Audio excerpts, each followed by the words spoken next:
Being able to do research is critical for success on the job, whatever company or department you work in, and whatever your job title. Let's take a look at effective research at work. Companies use research to make major decisions that affect production, sales, service, hiring, promotions, and locations. To do effective research, you need to know how to network with people in your department, within your organization, outside your company, and potentially across the globe to gather relevant data. Read a host of print and online sources at your company or in a library to find the most relevant studies and opinions on your topic. Do direct observations, perform tests, and make site visits. Interview one person or carefully select a group of people to interview.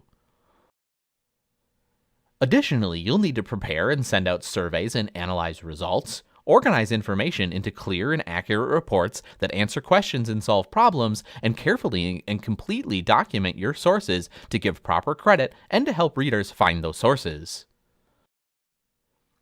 The research you do on the job needs to follow the highest professional and ethical standards. Businesses leave little margin for error and often do not give employees a second chance to get it right. To make sure your research meets your employer's expectations, it must be the following. Relevant. Job-related research must focus directly on providing specific answers and solutions to key questions and problems affecting your company. Current. Your information must be up to date. Markets and technologies change rapidly, and employers will insist that your research is on the cutting edge of your profession. Accurate. Double and triple check your facts, figures, dates, addresses, names, regulations, URLs, and so on used in your research.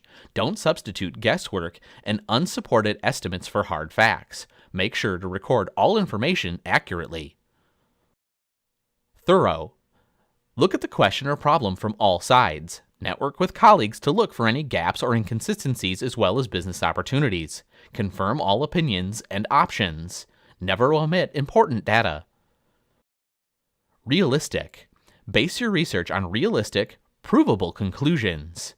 Unsubstantiated recommendations that fly in the face of the company's protocol, like dropping a product line, hiring or firing 20 people, or moving a plant, may not be logical, profitable, or acceptable. Be sure that your research is consistent with your company's policies. Ethical and legal.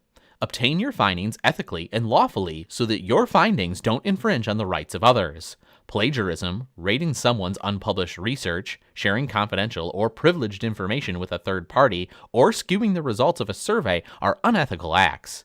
Be sure, too, that all of your recommendations are environmentally sound. Follow a strong green philosophy.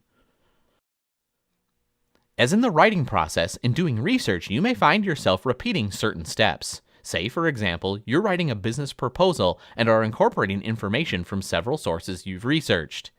At this stage in the process, you might think you've gathered enough information. However, as you work through the proposal, you may realize that it raises new questions. This may lead you back to repeating previous steps. Step 1.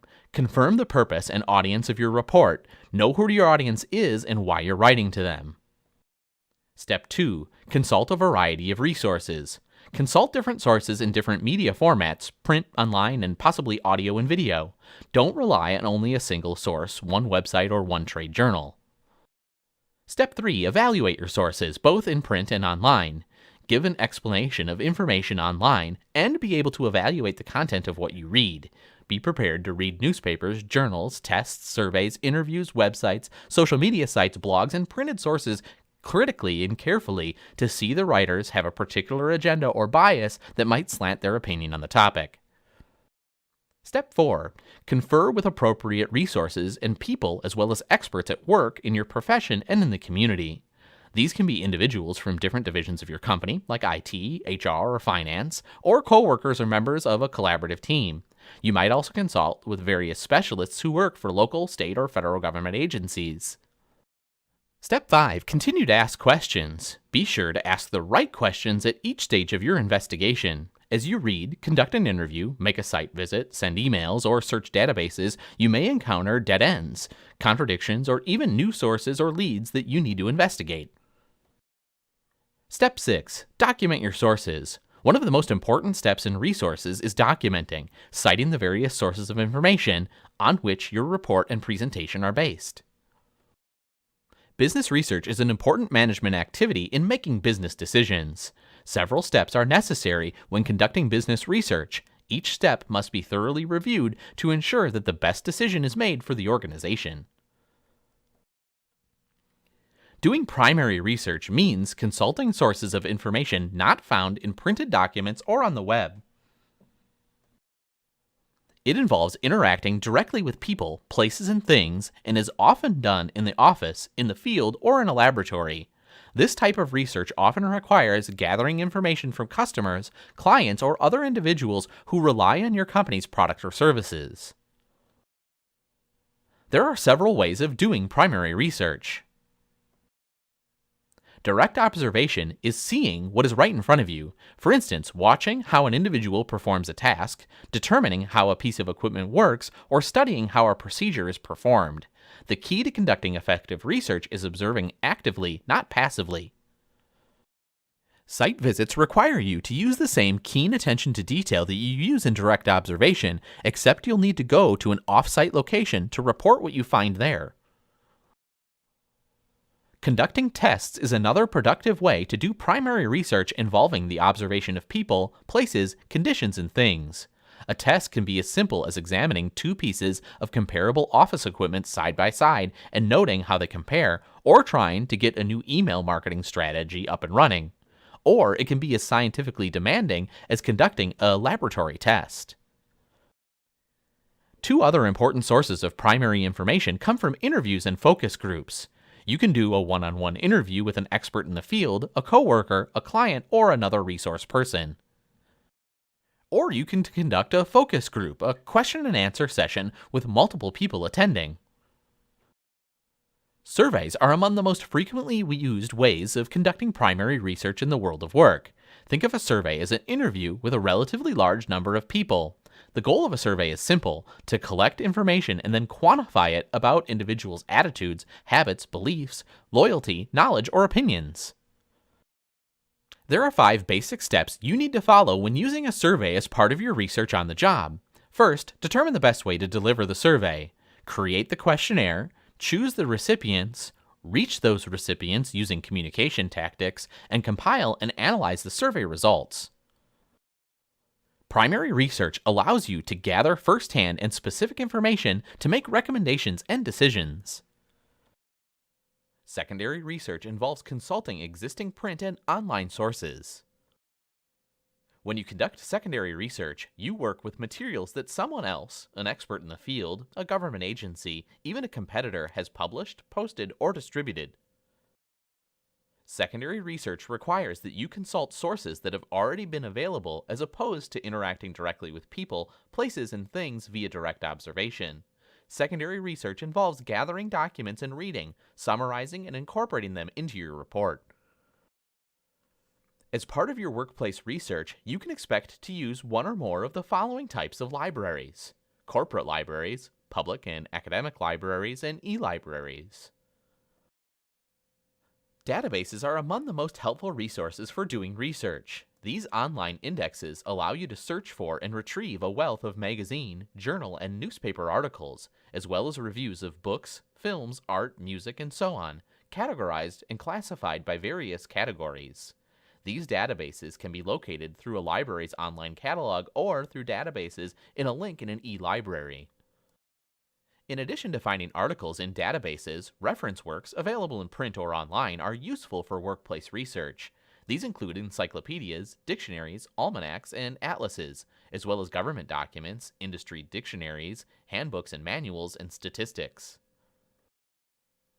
Statistical reference works are available in numerical data and give a wide range of business-related subjects like employment, housing, immigration, population, pollution, technology, and overseas markets, among others. When you begin your search, start by using a search engine. A search engine scans web pages to find keywords most relevant to your research. It then indexes the information it finds to create a frequently updated database of results. The search engine ranks the results of your search using a computer algorithm that takes into account the popularity of websites, their contents, where the keywords appear on the page, and other sites that help link to the page, presenting you with the most relevant matches for your keywords.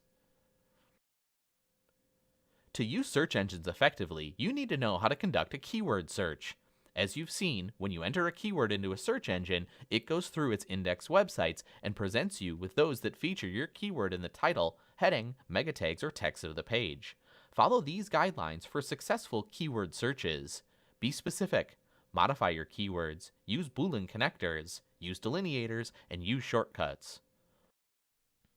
The criteria used to evaluate websites are similar to those you use to assess print documents. Just as not everything you read in print is accurate and unbiased, not everything on the internet will be correct, up-to-date, objective, and useful. Secondary research allows you to gather information to support recommendations and make decisions. Never trust your memory to keep all of your research facts straight. Taking notes is time well spent. Effective note-taking requires you to A. Identify only the most relevant points, B. Exclude irrelevant or inessential ones, C. Summarize key information concisely and accurately, and D. Document the results. Follow these guidelines to make note-taking easier and more efficient. Photocopy or scan hard copy or download print or online articles, sections of books, reports, and other sources that you'll consult and mark relevant quotations, statistics, and other information you might want to incorporate into your work. Record all quotations verbatim. Bookmark any sites on the internet that you know will be important for your work and that you'll be likely to return to. Cut and paste information from online sources directly into your word processing program for reference, being careful to include exact source information. To take effective notes, you'll have to know how to summarize a great deal of information accurately. Here are the types of information you need to record in your notes. Include full bibliographic information for each source. For books, list author, title, city of publication, publisher, date of publication, edition, if not the first, and page numbers. Copy quotations, names, facts, dates, and statistics accurately from the source. Compare your notes with the original. Distinguish quotations from paraphrases. Clearly mark separate works by the same author, and identify and record only the most relevant and useful points. Before recording information from sources, you'll ask yourself 3 questions. How much do I need to quote directly? Where can I shorten a quote by using ellipses? And how should I paraphrase instead of quote? A paraphrase is a restatement in your own words of the author's idea. Even though you use your own words or translate or restate, you must still document the paraphrase because you're using the author's facts and interpretations. Do not use quotation marks, though. When you include a paraphrase, be careful to do 3 things. Be faithful to the author's meaning, follow the order in which the author presents the information, and use paraphrases in your reports selectively. Documentation is at the heart of all the research you'll do in school and on the job. To document means to furnish readers with information about the print and electronic sources that have been used for the factual support of your statements, including books, journals, newspapers, surveys, reports, websites, and other resources such as listservs and email. Documentation is an essential part of any research you'll do for 4 key reasons. It demonstrates that you've done the homework needed by consulting experts on the subject and relaying the information of authoritative sources to build your case persuasively. It shows that you're aware of the latest research in your field, thus lending credibility and authority to your conclusions and recommendations. It gives proper credit to those sources and avoids plagiarism. It informs readers about specific books, articles, surveys, blogs, or websites you used so they can locate your source and verify your facts or quotations. Well-organized and detailed notes enable you to more effectively communicate and make decisions in the business environment.